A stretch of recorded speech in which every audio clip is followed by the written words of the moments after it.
Hola, soy Dulce y te hablaré sobre las teorías del procesamiento de la información.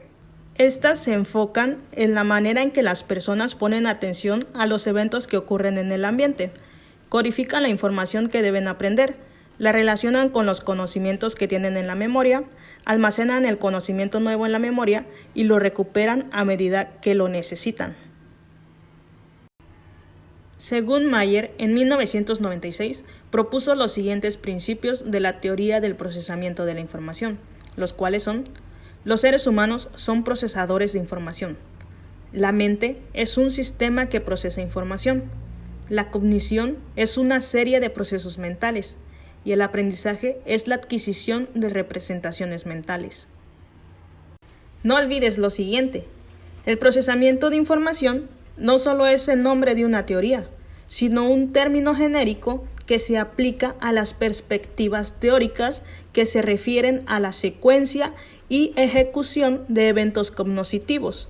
Se podría concluir que el procesamiento de la información carece de una identidad clara, lo cual quizás se deba, en parte, a que en él han influido los avances en diversas áreas, incluyendo las comunicaciones, la tecnología y la neurociencia. Bien, ahora vamos a comenzar por analizar los supuestos del sistema de procesamiento de la información.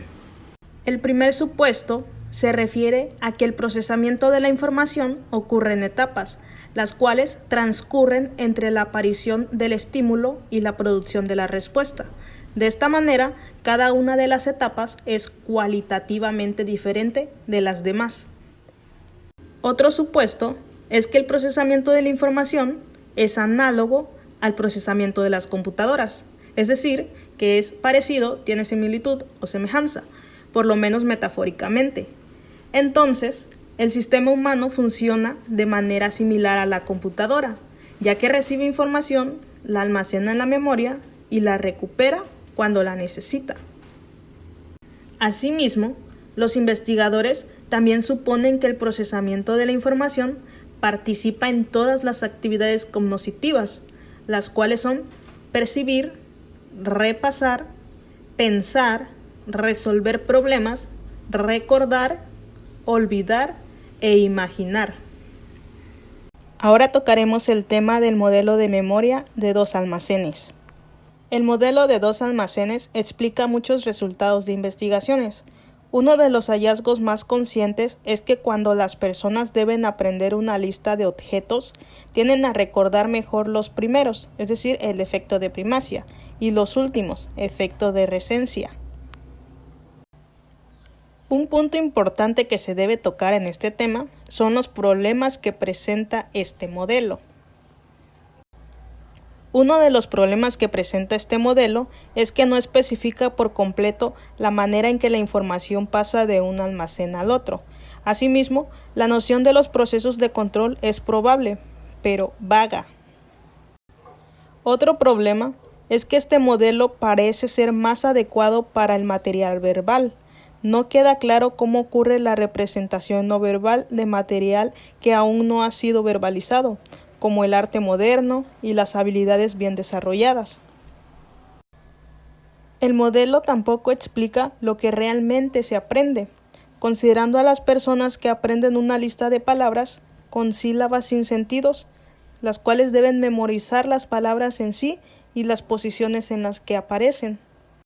Aunque el modelo de dos almacenes es el ejemplo más conocido de la teoría del procesamiento de la información, muchos investigadores no la aceptan por completo. A continuación, se presenta el modelo de procesamiento de la información, del aprendizaje y la memoria. Los procesos de control ejecutivos regulan el flujo de información a través del sistema de procesamiento. Un ejemplo de proceso de control importante que ocurre es el repaso. En el caso del material verbal, repasar consiste en repetir la información en voz alta o en silencio. Otros procesos de control incluyen codificar la información, representarla de manera visual, aplicar reglas de decisión, organizar la información, supervisar el nivel de comprensión y usar estrategias de recuperación, autorregulación y motivación. El registro sensorial transfiere la información a la memoria a corto plazo, a la MCP, que es una memoria de trabajo, la MT, y corresponde aproximadamente al estado de alerta o a ese estado en el que se está consciente de un momento determinado. Finalmente, llegamos al último subtema de los sistemas de procesamiento de la información, alternativas al modelo de dos almacenes. La primera se refiere a la teoría de niveles de procesamiento, el cual se ocupa de la memoria según el tipo de procesamiento que recibe la información, más que de su localización. Considera que existen diferentes formas de procesar la información, niveles o profundidad en la que se procesa. Por ejemplo, el físico a nivel superficial, el acústico a nivel fonológico y de sonido, y el semántico a nivel de significado. Estos tres niveles de procesamiento parecen ser similares conceptualmente al registro sensorial, la memoria de trabajo y la memoria a largo plazo del modelo de dos almacenes. El modelo de niveles de procesamiento no supone que los tres tipos constituyan etapas. No es necesario pasar al siguiente proceso para tener un procesamiento más elaborado. Dentro de cada nivel puede variar la profundidad del procesamiento. Ahora hablaremos sobre las desventajas de la teoría de los niveles de procesamiento. Uno de sus problemas es si el procesamiento semántico siempre es más profundo que los otros niveles. Otro problema con la teoría de los niveles de procesamiento es si el procesamiento adicional al mismo nivel permite recordar mejor. Una cuestión final se refiere a la naturaleza de un nivel. Asimismo, los investigadores han argumentado que el concepto de profundidad es confuso en su definición y su medición. La otra perspectiva es el nivel de activación. Según esta perspectiva, no tenemos estructuras separadas de memoria, sino una memoria con distintos estados de activación. La información podría estar en estado activo o inactivo. Cuando está activa, es posible acceder a ella con rapidez. El estado activo se mantiene siempre y cuando se ponga atención a la información. De lo contrario, el nivel de activación decae, en cuyo caso la información se puede activar cuando se reactive la estructura de memoria. Una de las ventajas de la teoría del nivel de activación es que explica cómo se recupera la información de la memoria. Al prescindir de la idea de almacenes de memoria separados, elimina el problema que se podría presentar al transferir la información de un almacén a otro. El modelo del nivel de activación no se escapa a los problemas del doble almacén, porque también propone un sistema de información dual, el cual conduce al problema de cuánta fuerza requiere el nivel para pasar la información de un estado a otro, como cuando estamos resolviendo un crucigrama y decimos que tenemos la respuesta en la punta de la lengua, es decir, que sí la sabemos, pero no la recordamos en ese momento. La atención es otro subtema de las teorías del procesamiento de la información y se podría definir como el proceso de seleccionar una parte de muchos estímulos potenciales. También se podría definir como un recurso humano limitado que se utiliza para lograr las metas y movilizar y mantener los procesos cognitivos. Ahora comenzamos con las teorías de la atención. La primera habla sobre la audición binaural de Cherry, donde los individuos utilizan audífonos y reciben distintos mensajes en cada oído. Descubrió que sabían que estaba presente, ya fuera una voz o un ruido, y que se daba cuenta cuando una voz masculina cambiaba a una voz femenina. Por lo general, no sabían cuál era el mensaje, ni qué palabras se decían, ni en qué idioma, o si se repetían las palabras. Broadbent propuso un modelo de atención conocido como teoría del filtro, del cuello de botella, según el cual la información del ambiente se retiene un instante en un sistema sensorial. Se eligen trozos de información para que el sistema perceptual los procese. La información sobre la que no actúa este sistema se filtra, es decir, no se procesa más allá del sistema sensorial. De esta manera, la atención es selectiva debido al cuello de botella, es decir, debido a que solo algunos de los mensajes se procesan posteriormente. Treisman propuso una teoría de integración de características. En ocasiones distribuimos la atención en muchos estímulos, cada uno de los cuales recibe un bajo nivel de procesamiento. Otras veces nos concentramos en un estímulo específico, el cual demanda más recursos cognitivos. Esto no significa que la atención bloquee los otros mensajes, sino que los considera menos relevantes que aquellos que está atendiendo. La información que el individuo recibe inicialmente está sujeta a diferentes pruebas de sus características físicas y contenido, es decir, a un análisis preliminar después del cual ya puede seleccionar la que va a atender. Se dice que cuando se pone atención a un objeto, este se clasifica con base en la información de la memoria. La atención, la clasificación y la memoria son tres aspectos de la cognición consciente deliberada. El otro punto a tocar es el tema de la atención y el aprendizaje. La atención es un requisito indispensable para el aprendizaje. Algunos ejemplos de esta aplicación son los siguientes. Para aprender del profesor, los estudiantes deben poner atención en su voz e ignorar otros sonidos. Otro ejemplo puede ser cuando los estudiantes están aprendiendo a resolver problemas de multiplicaciones. En este caso, deben poner atención en cada paso del proceso y verificar sus cálculos.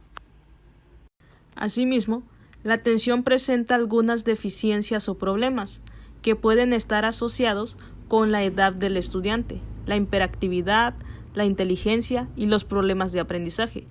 Un ejemplo de esto son los estudiantes hiperactivos, que se caracterizan por una excesiva actividad motora, por su tendencia a distraerse y por su bajo aprovechamiento académico. También muestran dificultades para enfocar y mantener la atención en el material académico y bloquear los estímulos irrelevantes, lo cual sobrecarga su sistema de procesamiento. Atendiendo el problema de la falta de atención en algunos alumnos, existen algunas estrategias o sugerencias para enfocar y mantener la atención de los estudiantes, las cuales pueden ser señales. Dar señales a los estudiantes al inicio de las lecciones o cuando van a cambiar de actividad. Movimientos. Moverse mientras se presenta el material a toda la clase o desplazarse por el aula mientras los estudiantes trabajan de manera individual. Variedad. Utilizar diferentes materiales y auxiliares didácticos, gesticular y evitar hablar de manera monótona. Interés. Presentar las lecciones con material estimulante. De esta manera se logra despertar el interés de los estudiantes en varios momentos de la clase. También se puede plantear preguntas y pedir a los estudiantes que expliquen algo con sus propias palabras. Ahora finalizamos el tema de la atención con el punto de atención y lectura. Un hallazgo común de las investigaciones es que los estudiantes tienen más probabilidad de recordar los elementos importantes de los textos que de recordarlos de poca importancia. De esta manera, es probable que los buenos lectores, al poner atención al material importante, sean más capaces de relacionar la información con su conocimiento, darle un significado y repasarlo, ya que todos estos factores mejoran la comprensión. Asimismo, la atención es necesaria durante muchas fases de la lectura, por ejemplo, para procesar los rasgos ortográficos, para encontrar significados, para determinar la importancia de la información y concentrarse en la información importante. Ahora comenzamos con explicar qué es la percepción. La percepción es el significado que se asigna a los estímulos ambientales que se reciben por medio de los sentidos. La teoría de Gestalt y su movimiento llevó a Wertheimer a desafiar las teorías psicológicas que explican la percepción como la suma de las experiencias sensoriales, ya que tales explicaciones no toman en cuenta la totalidad única de la percepción. Ahora toca el punto del significado de la percepción. En este apartado se presenta que la palabra alemana Gestalt significa forma, figura o configuración. La esencia de la psicología Gestalt es que los objetos o los acontecimientos se ven como un todo organizado. La organización básica incluye una figura sobre un fondo. De esta manera, el cerebro humano transforma la realidad objetiva en eventos mentales organizados, como totalidades con significados.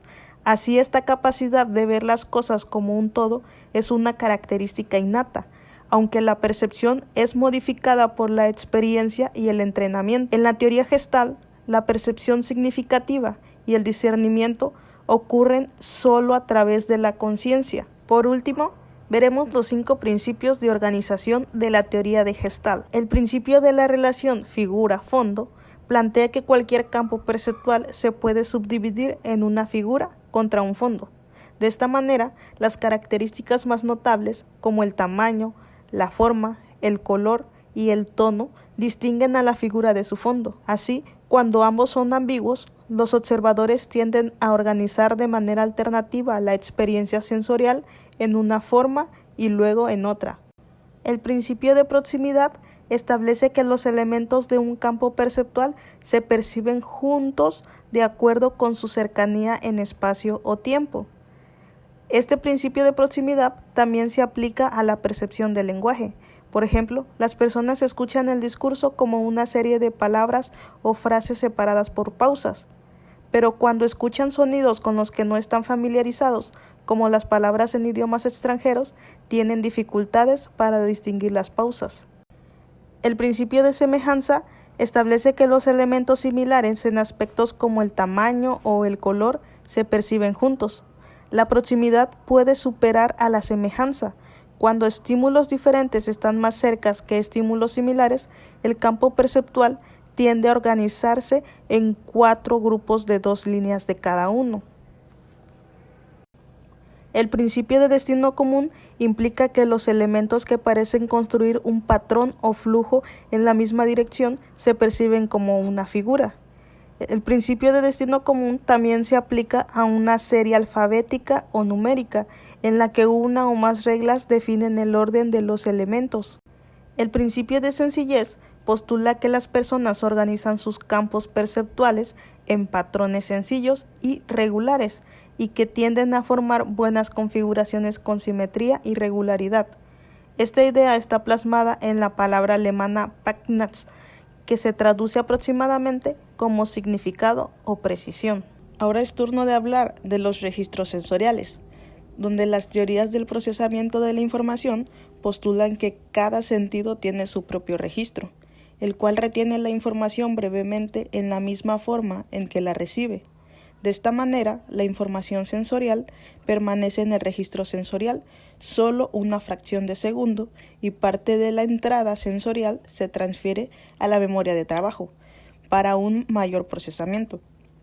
Así, el resto de la información es borrada y reemplazada por nuevos estímulos. Así también, los registros sensoriales operan en forma paralela, ya que varios sentidos pueden actuar de manera simultánea pero independiente de los otros. De esta manera, los 2 tipos de memoria sensorial que más se han estudiado son la icónica, es decir, la vista, y la ecoica, el oído. En el procesamiento ascendente, las propiedades físicas de los estímulos son captadas por los registros sensoriales, y esa información pasa a la memoria de trabajo, en donde se comparará con la información existente en la memoria a largo plazo, con el fin de asignarle un significado. De esta manera, los estímulos ambientales tienen propiedades físicas tangibles. Así, el tipo de información que las personas han adquirido explica los diferentes significados que asignan a los objetos. Los estados motivacionales también son importantes. Lo que las personas desean y esperan percibir también influye en la percepción. Es decir, a menudo percibimos lo que esperamos y no logramos percibir lo que no esperamos. Finalmente, hemos llegado al último subtema, el cual es el modelo de la memoria de 2 almacenes. Ahora toca el aprendizaje verbal. En él se menciona el primer punto, el cual son las asociaciones estímulos-respuesta. Los 3 factores que influyen de manera importante en la facilidad o rapidez con la que se aprende una lista de elementos son el significado de los elementos, el grado de similitud entre ellos y el lapso de tiempo entre los ensayos del estudio.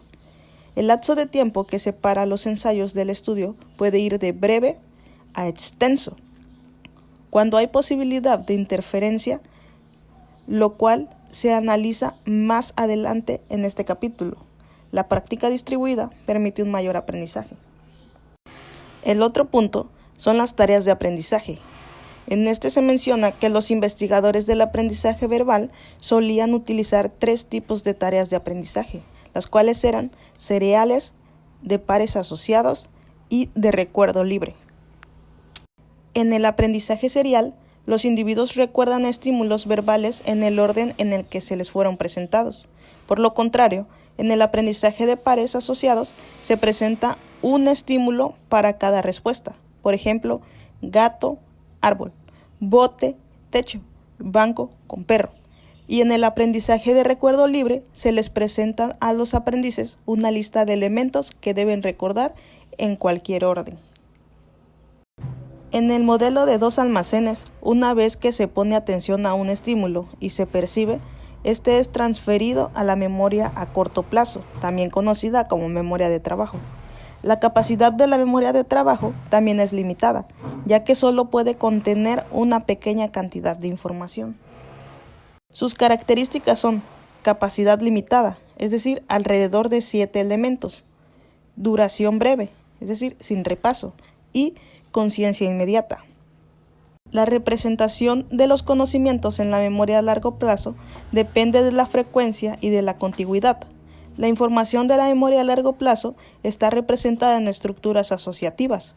Estas asociaciones son cognoscitivas, a diferencia de las planteadas por las teorías del condicionamiento, que son de tipo conductual, es decir, de estímulos y respuesta. Las características de la memoria a largo plazo son capacidad teóricamente ilimitada, almacenamiento permanente e información activa por claves. Bueno, el siguiente punto es la influencia en la codificación. En ella se menciona que la codificación es el proceso de colocar la nueva información en el sistema de procesamiento y prepararla para almacenarla en la memoria a largo plazo. Por lo general, la codificación se consigue dándole un significado a la nueva información e integrándola a la información conocida en la memoria a largo plazo. Aquí se consideran 3 puntos importantes. El primero es la organización, ya que el aprendizaje mejora al clasificar y agrupar los trozos de información en conjuntos organizados. De esta manera, las investigaciones sobre la memoria demuestran que incluso cuando los elementos por aprender no están organizados, las personas suelen organizarlos de algún modo, lo que facilita el recordarlos. Por ello, es importante la organización. El siguiente punto es la elaboración, el cual se trata sobre el proceso de expandir la nueva información, añadiéndola o vinculándola con la que ya se sabe.